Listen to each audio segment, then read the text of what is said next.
నడిపించబడ్డ అనుభవంలోనికి వెళ్ళరు. ఎవరి మైండ్ వాళ్ళదే, ఎవరి దారి వాళ్ళదే. అందుకే సంఘాలు అక్కడే అవుతాయి. మంచి సామర్థ్యం కలిగిన వాళ్ళు, మంచి టాలెంటెడ్ అయి ఉండి కూడా పని ముందుకు పోదు. కారణం నలుగురు నాలుగు దారులు, అనైక్యత. రాజ్యమైన, సంఘమైన, కుటుంబమైన ముందుకు దూసుకెళ్ళాలి, అభివృద్ధి పదంలో ముందుకు సాగాలి అంటే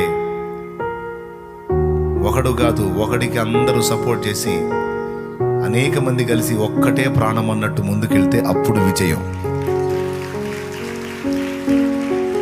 దేవునికి స్తోత్రం కలుగును గాక. అబ్రహాము దగ్గరనున్న వాళ్ళకి అబ్రహాము నేర్పినటువంటి అలవాట్లలో ఒకటి ఐక్యత కలిగి పోరాడటం. వాళ్ళకి పొరపొచ్చాలు ఉండవు, భేదాభిప్రాయాలు ఉండవు, భేషజాలు ఉండవు. వారు 318 మంది అయినా సరే మొత్తం కలిసి ఒక్కడే మనుషుడు అన్నట్టు ఐక్యంగా ఉండగలుగుతారు. అలాంటి యూనిటీని నేర్పాడు. అలాంటి విషయాన్ని నేర్చుకోవటానికి వాళ్ళు, నేను ముందే చెప్పాగా, ముంపేషులు కాదని చురుకైన వాళ్ళు.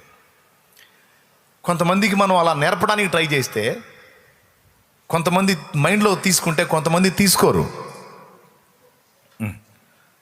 వింటున్నారా? జాగ్రత్తగా వినండి. చురుకైన వాళ్ళు తప్పకుండా ఈ పాయింట్ని తీసుకోగలుగుతారు.